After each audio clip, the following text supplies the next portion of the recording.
రాజకీయాలపై కనీసం అవగాహన లేదు పవన్ కళ్యాణ్కి. పవన్ కళ్యాణ్ తన జీవితంలో ముఖ్యమంత్రి కాలేడు. విజయ్ లాగా సాహసం చేసే గట్స్ పవన్ కళ్యాణ్కి లేవు. ఇలాంటి వాడిని ఎందుకు ప్రేమించాలి అని చెప్పి కాపు సమాజం మొత్తం ఈ రోజున ఆలోచన చేస్తా ఉంది. అటు పవన్ కళ్యాణ్ ఇటు చిరంజీవి ఇద్దరు ఒక క్రమబద్ధంగా అడుగులు వేయకపోవడం వల్లే ఈ రోజున కాపు సమాజం మొత్తం కూడా అణచివేతకి గురవుతా ఉంది అంటూ అంబటి రాంబాబు చేసినటువంటి ఆరోపణలు ప్రస్తుతం రాజకీయంగా దుమారం రేపుతా ఉన్నాయి. మరి ఏంటి, పవన్ కళ్యాణ్ నిజంగా ముఖ్యమంత్రి కాలేరా? పవన్ కళ్యాణ్ ముఖ్యమంత్రి కాలేరు అంటూ, ఆయన గట్స్ లేవంటూ అంబటి చేసిన వ్యాఖ్యలు ఎలా చూడాలి? ఇవే అంశాలు మనతో చర్చించేందుకు సీనియర్ జర్నలిస్ట్ డివిఎస్ గారు ఉన్నారు. సార్ నమస్తే.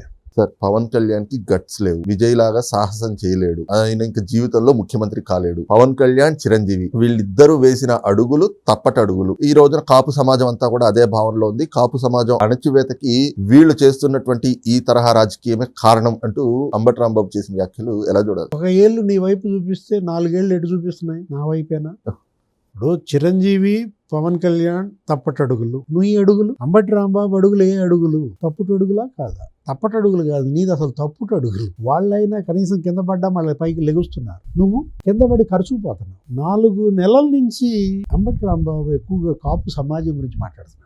40 ఏళ్లుగా ఆ నోటి వెంట కాపు అనే పదం వినలా. ఆయన రాజకీయ అనుభవం, రేపల్లె శాసనసభ్యుడిగా గెలిచిన దగ్గర నుంచి ఇప్పుడు ఆయనది కూడా 40 years ఇండస్ట్రీ అంటాడు. ఏ రోజన్నా కాపు అనే పదం పలికావా, మాట్లాడావా? కాపు సమాజం గురించి మాట్లాడావా? ఇప్పుడు 4 నెలల నుంచి ఎప్పుడైతే ఆయన ఇంటిపై దాడి జరిగిందో అసలు మాట్లాడితే ఇక కాపు అని తప్ప రావట్లేదు. ఆయన నోటంట కాదు, జగన్మోహన్ రెడ్డి కాపు టైగర్ అంటున్నాడు. కాపు టైగర్ అనే మాట జగన్మోహన్ రెడ్డి పార్టీ పెట్టినప్పుడు ఎందుకల్లా? ఈయన కాదు, అసలు ఎవరినన్నా అన్నాడా? ఆ రోజు రాజశేఖర్ రెడ్డి, ఏది రాజశేఖర్ రెడ్డి 2004 మేనిఫెస్టోలో పెట్టాడు. కాపులకు రిజర్వేషన్లు అనేది మేనిఫెస్టోలో పెట్టాడు కదా. పాదయాత్రలో హామీ ఇచ్చాడు కదా.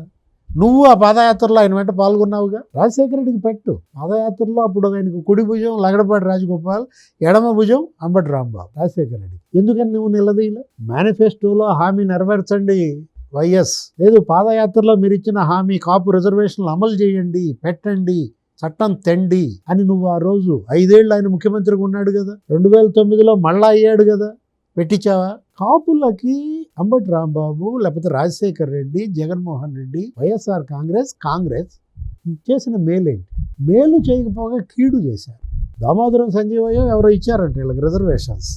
ఆ ఇచ్చిన రిజర్వేషన్లను నీలం సంజీవరెడ్డి ఎత్తేసాడు. అంటే అసలు అప్పట్లో ఏంటంటే ఈ సామాజిక వర్గం కాపులను ఎలా అణిచేసింది, రెడ్డి సామాజిక వర్గం అనేది నీకు కథలుగా చెప్తారు. నీలం సంజీవరెడ్డి దగ్గర నుంచి రాజశేఖర రెడ్డి కాదు, జగన్మోహన్ రెడ్డి దాకా ఎంత కాపు ద్రోహులో, కాపు వ్యతిరేకులో, ప్రత్యేకించి ఆ వర్గం, ఆ పార్టీలు, అటు కాంగ్రెస్ ఇటు వైఎస్ఆర్ కాంగ్రెస్ హయాంలో నరకం చూశారు కాపులు. ఇప్పుడు రిజర్వేషన్లు మరి ఆ రోజు చంద్రబాబు తెచ్చాడు. ఆయన తెచ్చిన రిజర్వేషన్లు ఏంటి? చివరికి అది నీకు అమల్లోకి రాకపోతే ఆయన ఇంకొక వెసులుబాటు కల్పించాడు. 2014-19 మధ్య చెప్తున్నాను. ఈడబ్ల్యూఎస్, ఎకనామికల్లీ వీకర్ సెక్షన్స్ కింద 10% రిజర్వేషన్లు ఇస్తే దానిలో 5% వీళ్ళకి ఇచ్చారు. ఎవరికి? కాపులు. కాపు కార్పొరేషన్ పెట్టింది ఎవరు చెప్పు? రాజశేఖర రెడ్డా, జగన్మోహన్ రెడ్డా, బ్రహ్మానంద రెడ్డా, నీలం సంజీవ రెడ్డా, కోట్ల విజయభాస్కర్ రెడ్డా, నేదురుమల్లి జనార్దన్ రెడ్డా? ఎవరు పెట్టారు? కాపులకంటూ ఒక ప్రత్యేకంగా కార్పొరేషన్ పెట్టింది, ఒక కమిషన్ వేసింది, జస్టిస్ మంజునాథ కమిషన్. ఆ రిపోర్టులను ఆధారంగా చేసుకుని తెచ్చారు. అరే ఆ 5 ఏళ్లలో దగ్గర 4,000 కోట్లయ్యా.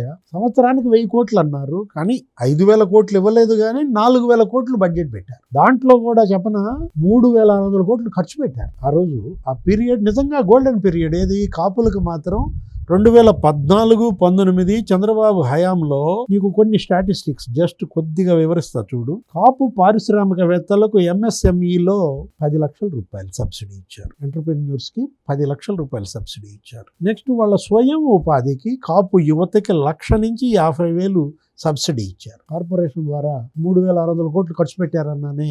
సంవత్సరానికి 3 లక్షల మంది కాపు విద్యార్థులకి స్కాలర్షిప్. ఫస్ట్ టైం కాపు సమాజం చరిత్రలో ఒక స్కాలర్షిప్. 3 లక్షల మంది విద్యార్థులు బెనిఫిట్ పొందారు.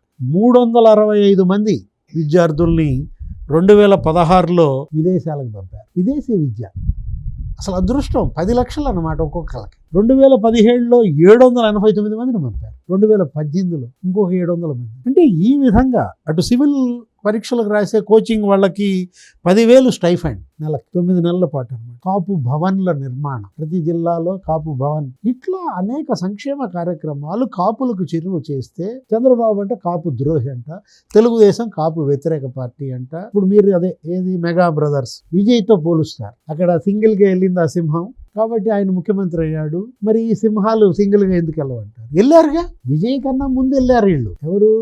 ప్రజారాజ్యం వెళ్ళింది సింగిల్ గానే. ఆయన అసలు మామూలుగా 18 సీట్లు ఏమో కొట్టాడు, 17% ఏమో ఓట్లు వచ్చాయి. కానీ ఆయన ఇబ్బంది పెట్టారు, ఆయన గందరగోళం చేశారు, ఆయన ఒక అసమర్థుడిగా చిత్రించారు. ఏమన్నారు? నువ్వు పార్టీ నడపలేవు, కలిపే అని ఒత్తిడి చేశారు. జెండా పీకే అని వీళ్లే కదా పీకిచ్చేలాగా చేసింది. ఆ రోజు రాజశేఖర రెడ్డి కాదా, ఉండవల్లి అరుణ్ కుమార్ బయటపెట్టాడు ఒక లెటర్, ఆయనే తీసుకెళ్లాడు రాజశేఖర రెడ్డి సంతకంతో. ఎవరికి? సోనియా గాంధీకి. ఇట్లా చిరంజీవి తన పార్టీని మన పార్టీలో విలీనం చేస్తానికి రెడీగా ఉన్నాడు అని రాజశేఖర రెడ్డి రికమెండేషన్ లెటర్ చేస్తూ తీసుకెళ్లిన ఆయన చెప్పాడు. సంతకం పెట్టిన ఆయన చచ్చిపోయి ఉండొచ్చు. అలా ప్రజారాజ్యాన్ని కాంగ్రెస్ లో కలిపింది ఎవరు? కలిపేలా చిరంజీవిని ఒత్తిడి చేసింది ఎవరు? చిరంజీవి ఆధ్వర్యంలో నెక్స్ట్ ఎలక్షన్ జరగకూడదు, ప్రజారాజ్యం కనుక ఉంటే కాంగ్రెస్ కి బతుకులేదు, మొత్తం ఈ ఓటింగ్ అంతా చిరంజీవికి వెళ్ళిపోద్ది అంటూ చిరంజీవి పార్టీని కాంగ్రెస్ ఉనికి కోసం మీరు కాంగ్రెస్ లో కలుపుకుని మీరు రాజకీయం చేసి తప్పటడుగా ఆయన వేసాడా? ఎవరిది తప్పు అని అడుగుతున్నాను. సరే, ఆయన కలిపేశారు, ఆయనకి ఏదో కేంద్ర మంత్రి ఇచ్చారు, రాజ్యసభ ఇచ్చారు. ఆ తర్వాత పవన్ కళ్యాణ్ అన్నతోనే విభేదించాడు. అరే 18% ఓట్ బ్యాంక్ ఏంటి, మీరు ఎలా దాన్ని కలుపుతారంటూ అన్నను కూడా కొన్నాళ్ళు అసలు మాట్లాడలేదు. అసలు ఆ అన్న అంటే దేవుడు వాళ్ళకి ఇద్దరికీ కూడా, నాగబాబుకైనా పవన్ కళ్యాణ్ కైనా. కేవలం రాజకీయ పరమైన ఈ ఒక్క అంశంతో కొద్దిగా గ్యాప్ వచ్చిన దీంట్లో మనం చూసాం. జనసేన పెట్టుకుని అసలు ఒక ఎన్నికలు ఆయన కంటెస్ట్ చేయకుండా ఉద్యమాన్ని నిర్మించుకున్నాడు. తర్వాత కంటెస్ట్ చేశాడు. దీనివల్లే ఇట్లాగే ఆయన బాగా ఎత్తారు.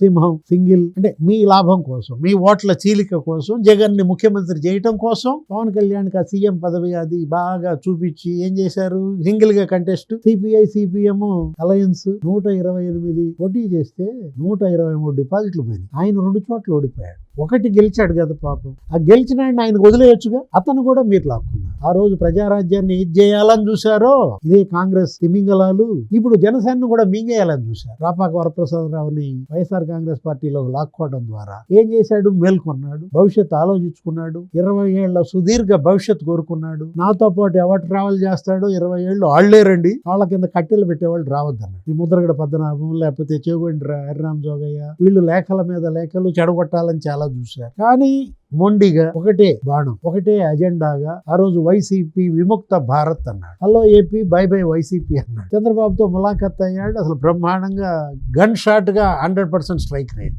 తప్పటడుగా 21 స్థానాలు ఇవాళ 21 పోటీ చేసి 27 గెలవడం తప్పటడుగా అంటున్నా. నీ వల్ల అవుద్దా? 151కి 11 తెచ్చుకున్నాళ్ళు, మీరు 21కి 27 గెలిచిన ఆయన తప్పటడుగా అంటే ఏంటి? మీతో నీతులు చెప్పించుకునే పరిస్థితిలో ఉన్నాడు ఆయన. పవన్ కళ్యాణ్ రాజకీయాన్ని తక్కువ అంచనా ఇవ్వకండి, అండర్ ఎస్టిమేట్ ఇవ్వకండి. Don't underestimate Pawan Kalyan. ఎందుకంటే చుక్కలు చూపిస్తాడు. ఇప్పుడు మీకు చూపించాడు, ఇవాళ ఎవరైతే అండర్ ఎస్టిమేట్ వేస్తున్నారో వాళ్ళందరికీ చూపిస్తాడు. అది గుర్తుపెట్టుకో. తెలుగుదేశంతో అతని పొత్తు వెనక పెద్ద వ్యూహం ఉంది.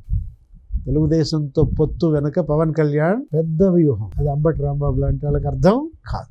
అసలు జగన్మోహన్ రెడ్డికి అసలే అర్థం కాదు.